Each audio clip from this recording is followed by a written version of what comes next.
नमस्कार दोस्तों, स्वागत है आप सभी का हमारी आज की इस वीडियो में। दोस्तों, हमारी आज की यह वीडियो एक ऐसे लड़के और लड़की की है जिसमें लड़का बहुत पैसे वाला होता है और वह नीट की तैयारी करने के लिए कोटा जाता है, लेकिन लड़की बहुत ही गरीब होती है और वह ट्रेन में भीख मांगती है। तो चलिए दोस्तों, कहानी को शुरू करते हैं। एक बार एक लड़की ट्रेन में भीख मांग रही थी, तो कोई उस लड़की को 5 रुपए देता है तो कोई 10 रुपए देता है, लेकिन एक लड़का उसको पैसा ही नहीं बल्कि अपना सब कुछ दे देता है। दोस्तों, हमारी आज की कहानी बहुत ही प्रेरणादायक और आपके दिल को छू लेने वाली कहानी है। बस आप लोग कहानी को अंत तक जरूर सुनिएगा। दोस्तों, ये कहानी शुरू होती है गोरखपुर से कोटा जाने वाली ट्रेन में। एक लड़का जिसका नाम अमित कुमार होता है, वह नीट की एग्जाम की तैयारी कर रहा था। पिछले 2 सालों से वह अपने शहर गोरखपुर से ही कोचिंग करके पेपर देता था, लेकिन उसका एग्जाम निकलता है तो फिर वह कोटा जाकर कोचिंग करने की सोचता है कि वहां कुछ संस्थान अच्छे हैं। मेरे लिए बेहतर यही है कि मैं कोटा में एडमिशन करवा लेता हूं। होली की छुट्टियां बिताने जब वह घर आता है और छुट्टी पूरी होने के बाद फिर से वापस कोटा के लिए ट्रेन में बैठाता है, और जब ट्रेन गोंडा से निकलती है तो वह देखता है कि एक लड़की ट्रेन के डिब्बे में भीख मांग रही है। उस लड़की को ऐसे भीख मांगता देख अमित को उस पर बहुत दया आती है, क्योंकि लड़की देखने में बहुत मासूम और बेहद खूबसूरत थी। उस लड़की ने साधारण सा सूट सलवार पहन रखा था, लेकिन बदन को अच्छे से ढक कर रखा था और भीख मांग रही थी। कोई उसे 5 रुपए देता तो कोई 10 रुपए दे देता है, तो कोई बोल देता कि आगे जाइए, हमारे पास नहीं है। सभी का अपना अपना हाव भाव होता है। भिख मांगने के लिए जब से वह लड़की ट्रेन में चढ़ी थी, तभी से अमित उसको बस देखता ही जा रहा था। वह डिब्बे के दूसरे दरवाजे पर थी और अमित पीछे के दरवाजे पर खड़ा उसे देख रहा था। फिर वह लड़की भीख मांगते हुए आगे बढ़ती है और अमित की सामने आकर उससे भीख मांगने के लिए हाथ फैला लेती है। अमित उसको तब से देख ही रहा था और फिर वह अपनी जेब में हाथ डालता है तो उसके हाथ में 10 रुपए का सिक्का आता है और वह लड़की के हाथ में पैसे रख देता है। फिर लगातार उसकी आंखों में ही देखता जा रहा था।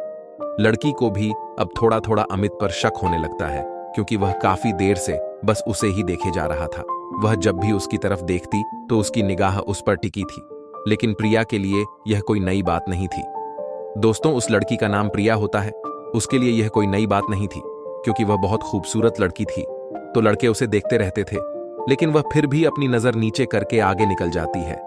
अब इस डब्बे में वह सभी से भीख मांग चुकी थी, तो वह अब दूसरे डिब्बे में घुस जाती है। अमित भी खुद को रोक नहीं पाता और वह भी उसके पीछे पीछे दूसरे डब्बे में घुस जाता है और दरवाजे पर जाकर खड़ा हो जाता है और चोरी चुपके उसे देखता रहता है। वह बारी बारी से सभी से भीख मांग रही थी। अब यह डब्बा भी पूरा हो जाता है। लगभग 20 मिनट हो चुका था, तो अब अमित प्रिया से पीछे मुंह फेर कर खड़ा हो जाता है। प्रिया देखती है कि एक लड़का खड़ा है। उसे अमित की पीठ दिखाई दे रही थी। वह नहीं जानती थी कि यह वही लड़का है। उसे तो बस पैसा मांगना था, तो वह अपना हाथ आगे बढ़ा देती है। अब अमित भी उसकी तरफ पलटता है, तो प्रिया की समझ में कुछ नहीं आता है कि अब वह क्या करे, क्योंकि वह तो उससे पहले ही भीख मांग चुकी थी। तो वह हाथ कुछ समय के लिए ऐसे ही फैलाए रखती है। अब अमित भी अपनी जेब में हाथ डालता है, तो उसकी जेब से एक नोटों की गड्डी निकलती है और वह नोट की गड्डी, जिसमें 12,000 रुपए थे, सभी उसके हाथ पर रख देता है। प्रिया इतना ज्यादा पैसों को देखती है तो हैरान हो जाती है। वह कुछ समझ नहीं पाती कि अब इस लड़के के साथ क्या व्यवहार करें और क्या ना करें, क्योंकि हाथ में इतना पैसा होता है कि वह कई दिनों तक भी भीख मांगकर इतना पैसा जमा नहीं कर सकती थी, और यहां एक ही पल में वो लड़का उसे 12,000 दे देता है। अब अमित प्रिया की आंखों में देख रहा था और प्रिया भी अमित की आंखों में देखने लगती है। उन दोनों को कुछ समझ नहीं आ रहा था और एक दूसरे से कुछ कह भी नहीं पाए। अब अमित को लगता है कि शायद प्रिया कुछ कहना चाहती है। इससे पहले ही वो बोल पड़ता है कि मेरे पास अभी सिर्फ इतनी ही है, इससे ज्यादा अभी नहीं है। प्रिया अमित की बात सुनते ही अपनी नजर को झुका लेती है। उसको कुछ समझ ही नहीं आता है कि इस पैसों को अपने पास रखे या ना रखें।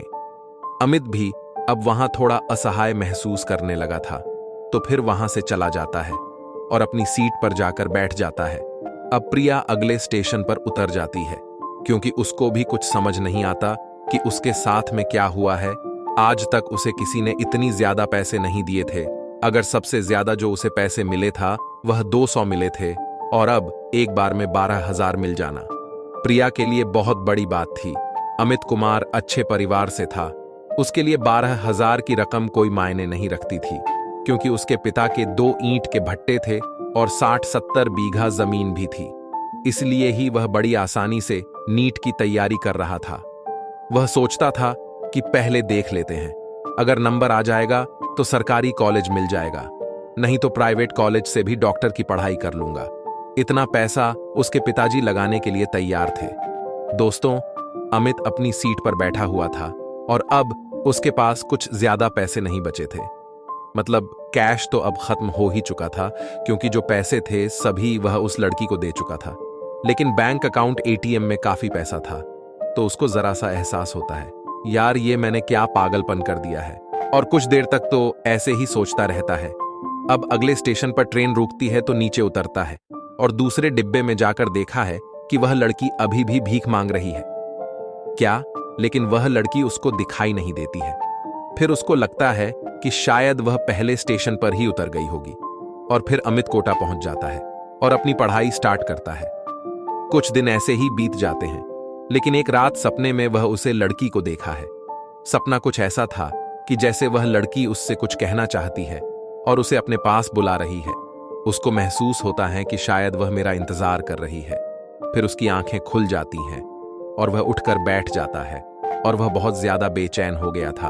वह खुद को कोसने लगता है कि मुझे अपनी सीट पर ना बैठकर उस लड़की के पीछे ही जाना चाहिए था और उससे बात करनी चाहिए थी कि वह कौन है और कहाँ रहती है। ये सब बातें उसके दिमाग में घूमने लगती है। वह सो नहीं पाता है और उसको ऐसा लगने लगता है कि शायद मुझे उससे प्यार हो गया है, तभी मैं उसको इतना देख रहा था। अमित अब सोचता है कि करूं, अगर यह बात मेरे मन में ऐसे ही दबी रहेगी तो दिक्कत हो जाएगी। फिर वह सारी बात अपने दोस्त से शेयर करता है और बताता है कि अब मुझे उससे मिले बिना नहीं रहा जाता। जब तक यह खुद से ही मना नहीं कर देती, तब तक मेरा मन शांत नहीं होगा। उसका दोस्त उसे एक सलाह देते हुए कहता है कि वह लड़की तुम्हें जल्द ही मिल जाएगी, क्योंकि इस तरह के लोगों को अपना जगह सेट होता है कि इन जगहों पर जाना है और अपना काम करना है। अगर वह तुम्हें उसे ट्रेन में मिली है तो तुम फिर से वहीं जाओ, वह तुम्हें जरूर वहीं मिल जाएगी। तब अमित अगले ही दिन कोटा से गोरखपुर जाने वाली ट्रेन में चढ़ जाता है और इंतजार करता है, लेकिन वह लड़की आज उसे दिखाई ही नहीं देती। फिर वह अनुभव करता है कि वह लड़की मुझे गोंडा स्टेशन से मिली थी और फिर लखनऊ स्टेशन से पहले ही उतर गई थी। मुझे लखनऊ के लिए निकलना ही चाहिए, शायद वह वहीं हो। फिर वह स्टेशन पर पहुंचता है और सभी आने वाली ट्रेनों में बारी बारी से चढ़ता है और उस लड़की को ढूंढता है। आखिरकार एक ट्रेन के जनरल डिब्बे में उसको लड़की दिखाई दे जाती है। वह डिब्बे में भीख मांगते हुए अमित की तरफ ही आ रही थी। जैसे ही प्रिया अमित को देखते हैं तो उसके चेहरे पर हल्की सी मुस्कान झलकने लगती है। अमित भी उसको देखकर बहुत खुश हो जाता है। प्रिया आगे जाना चाहती थी, लेकिन उसकी हिम्मत ही नहीं होती है कि वह अमित से आगे निकल जाए। फिर भी थोड़ी देर रुकने के बाद वह आगे निकल जाती है। अब अमित उसको ट्रेन में कुछ कह नहीं पाता, क्योंकि सभी लोग वहां होते हैं और ऐसे चलती ट्रेन में किसी अनजान लड़की से बात करना उसके लिए थोड़ा मुश्किल काम था। और फिर वह ट्रेन के रुकने का इंतजार करता है। जैसे ही ट्रेन लखनऊ के पास एक छोटे से स्टेशन पर रुकती है तो प्रिया उस ट्रेन से उतर जाती है और यह सोचने लगती है कि यह लड़का 8-10 दिन पहले ही गया था और आज फिर से चला आया। उसकी कुछ समझ नहीं आता। एक पल के लिए उसको लगता है कि शायद हमारे लिए ही आया हो, लेकिन ऐसा वह कुछ सोचती नहीं थी, क्योंकि उसको अपनी इज्जत भी दिख रही थी। मैं क्या हूं, क्योंकि दिल है तो दिल में बात आ ही जाती है। तब उसके पीछे पीछे अमित भी ट्रेन से उतर जाता है और छुपकर उसका पीछा करने लगता है। प्रिया स्टेशन के पीछे से एक कच्चा रास्ता होते हुए वह उसी रास्ते से लगभग आधा किलोमीटर चलती रहती है और अपने गांव में पहुंच जाती है। अमित भी उसके पीछे छुपा चला आ रहा था। उसकी नजरों से बचता हुआ वो भी उसी के गांव पहुंच जाता है। प्रिया का घर गांव के बिल्कुल छोर पर था। एक कच्चा खपरैल का मकान और आगे में एक छप्पर डाला हुआ था और मकान से लगभग 30 मीटर दूर उनका एक घेरा था, जहां वह अपने गाय वगैरह को बांधा करते थे। उनके लिए भूसा भी वहां एक कमरे में रखा था। दोस्तों, अब अमित थोड़ा अंधेरा होने का इंतजार करने लगता है कि हल्का अंधेरा हो गया तो घर की नजदीक चला जाऊंगा। अंधेरा होने पर वह उसके घर के पीछे आ जाता है और छिपकर उनके घर के हालात देखता है तो हैरान रह जाता है, क्योंकि प्रिया के पिताजी एक पैर कटा हुआ था और उसको देखकर लग रहा था कि यह अभी कुछ दिन पहले कटा है, क्योंकि ताजी पट्टी उस पर बंधी हुई थी। घर में प्रिया के अलावा 2 बहनें और एक छोटा भाई है और माँ है। माँ खाना बना रही थी और प्रिया पैसों को अलमारी में रखते हुए कहती है कि आज फिर से लफड़ा हो गया। तब उसकी माँ पूछती है, क्या हो गया बेटी? तब प्रिया बताती हैं कि माँ, वह जो लड़का 12,000 रुपए दिया था आज फिर से टकरा गया। मुझे तो मैं उसे देखकर उतर गई। माँ कहती है, अरे तुम उतर क्यों गई? शायद वह आज भी कुछ पैसे दे देता। तो प्रिया कहती है, नहीं माँ, मैं भीख मांगती हूं और कोई इस तरह से पैसे दे तो अच्छा नहीं लगता है। तब उसकी माँ मुस्कुराते हुए कहती है कि बेटा, तुम हो इतनी खूबसूरत कि कोई भी तुम्हारा रास्ता रोक लेगा। इस पर प्रिया कहती है कि माँ, तुम भी बस मजाक करती हो।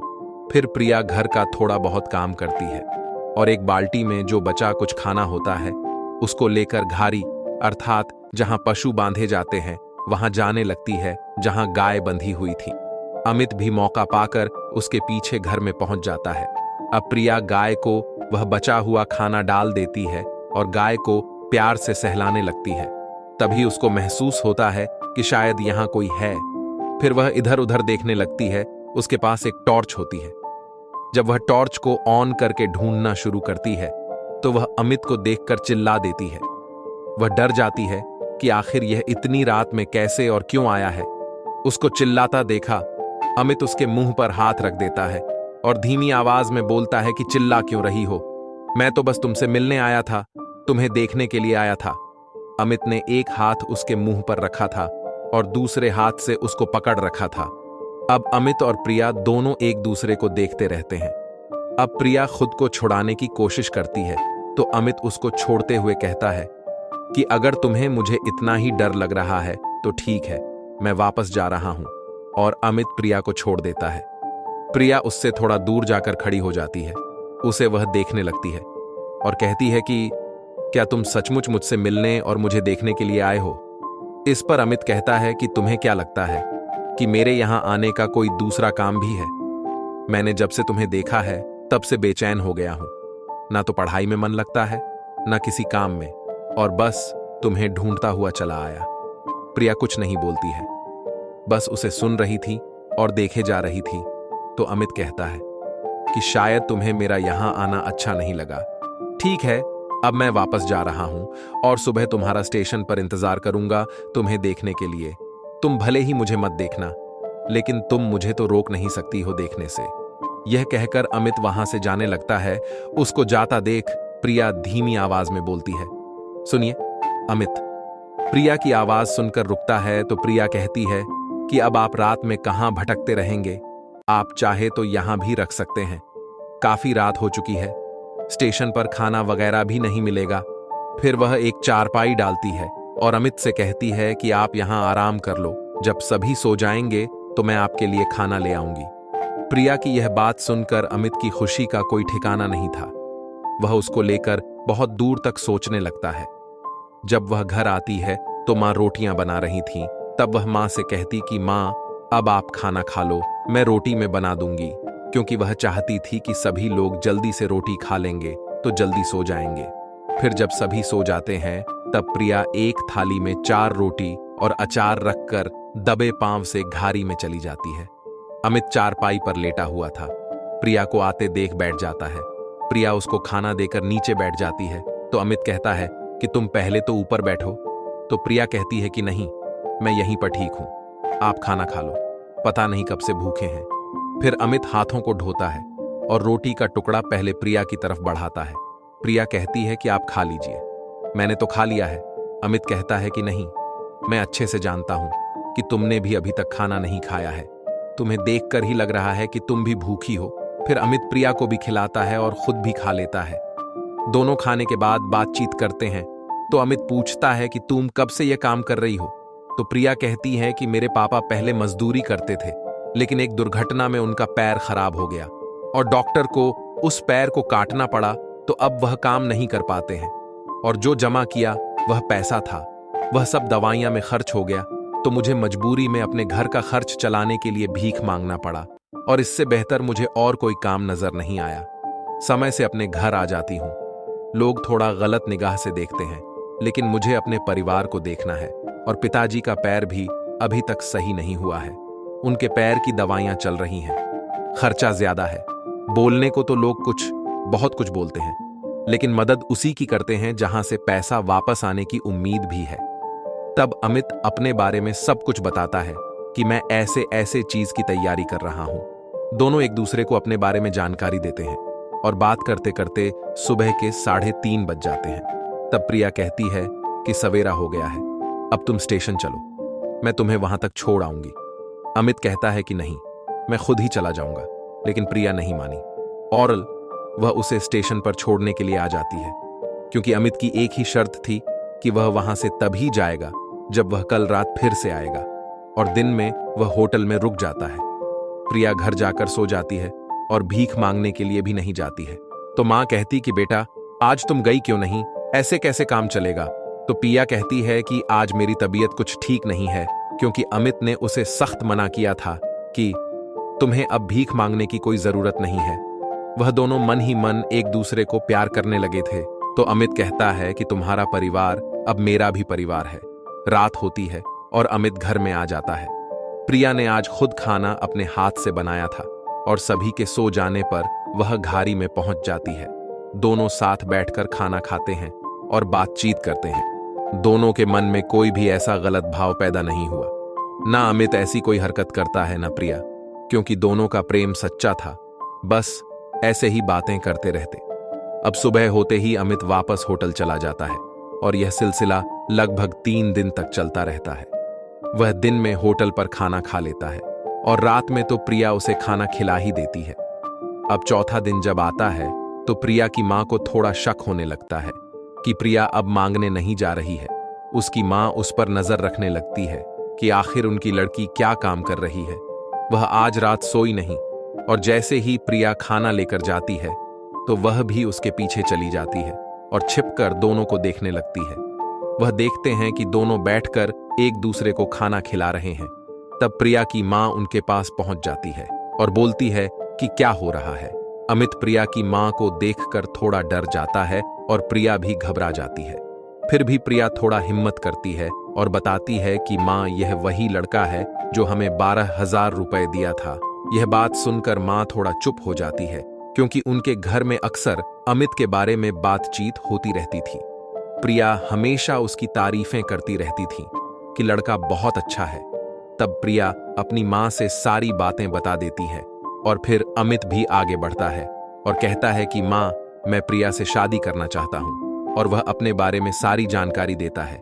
तब प्रिया की मां कहती है कि यह सब तो ठीक है बेटा, पर क्या तुम्हारे मां बाप इस शादी को स्वीकार करेंगे। तब अमित कहता है कि मां, इन सब की चिंता आप मत कीजिए, ये कैसे करना है मुझे अच्छे से पता है। अगले दिन प्रिया की मां उन दोनों की मंदिर में शादी करा देती है। शादी के बाद अमित प्रिया को लेकर कोटा चला जाता है और उनके खर्चे के लिए अपने अकाउंट से पैसे निकाल कर दे देता है। पैसा उसके अकाउंट में काफी था। घर वाले हर हफ्ते पैसे डालते रहते थे। वह प्रिया की मां से हाथ जोड़कर कहता है कि मां, मैं भी आपके बेटे जैसा ही हूं, तो आप किसी भी तरह से संकोच नहीं कीजिएगा। बेटा और दामाद में कोई फर्क नहीं होता है और एक बेटा होने का फर्ज मैं बखूबी निभाऊंगा। अब दोनों कोटा पहुंच जाते हैं। अमित पढ़ाई भी कर रहा था, लेकिन पढ़ाई पर उसका कुछ खास ध्यान नहीं रहता। शादी हो चुकी थी तो बस दिन भर अपनी पत्नी के साथ ही घूमता रहता है। पति पत्नी दोनों बढ़िया जिंदगी गुजार रहे थे। लगभग 2 महीने ऐसे ही बीत जाते हैं, लेकिन कोई अमित के घर खबर दे देता है कि आपका लड़का शादी कर चुका है या शादी नहीं भी किया है, तो फिर भी एक लड़की के साथ लिविंग में रह रहा है। पढ़ाई पर कोई ध्यान नहीं है, बस दिन रात उसी के साथ घूमता रहता है। अमित के पापा यह सब सुनकर गुस्सा हो जाते हैं। वह इस बात से ज्यादा नाराज होते हैं कि अमित कैसे लिविंग में रह सकता है। वह डायरेक्ट अपने बेटे को कॉल करते हैं और पूछते हैं कि तुम किसी लड़की के साथ कैसे लिविंग में रह सकते हो, अगर रहना ही था तो उससे शादी करनी थी पहले। और पूछते हैं कि कौन है वह लड़की, तो अमित झूठ बोल देता है और कहता है कि पापा, यह लड़की हमारे साथ ही पढ़ाई करती थी और हमने शादी कर लिया है, लिविंग में नहीं रह रहे हैं, क्योंकि प्रिया बेहद खूबसूरत थी लेकिन इसकी जो खूबसूरती थी वह थोड़ा दबी हुई थी, उसके घर के हालात के कारण। अब जब वह एक खुशहाल माहौल में अमित के साथ रहती है तो उसके चेहरे पर रौनक आ जाती है, बिल्कुल हीरोइनों की तरह। सभी अमित को कहते थे कि भाई, लड़की अगर कोई लाया है तो यही लाया है। तब अमित के पापा कहते हैं कि तुमने जब शादी कर ही ली है तो लड़की को घर लेकर आओ, यहाँ के भी तो रस्म रिवाज है, उनको भी पूरा करना है। अब अमित प्रिया को लेकर घर जाता है और जो भी रस्म बाकी थे सभी बड़ी तैयारी के साथ पूरे किए जाते हैं। फिर अमित के माँ बाप कहते हैं कि बेटा, इनके माता पिता कहाँ हैं?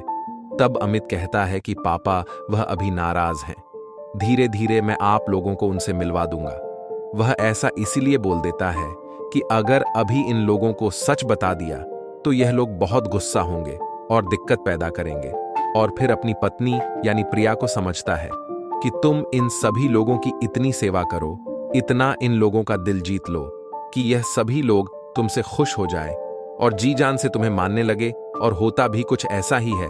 प्रिया बहुत ही ज्यादा अपने साथ ससुर की सेवा करती है और फिर एक दिन अमित सब सच्चाई अपने माँ बाप को बता देता है तो उसके माँ बाप भी बहुत खुश होते हैं और उसे शाबाशी देते हुए उसके पिताजी कहते हैं कि बेटा, तुमने बहुत अच्छा काम किया। शायद अगर यह किसी बड़े परिवार की लड़की होती तो शायद ही हमें इतना इज्जत मान सम्मान दे पाती और हमारी इतनी सेवा कर पाती।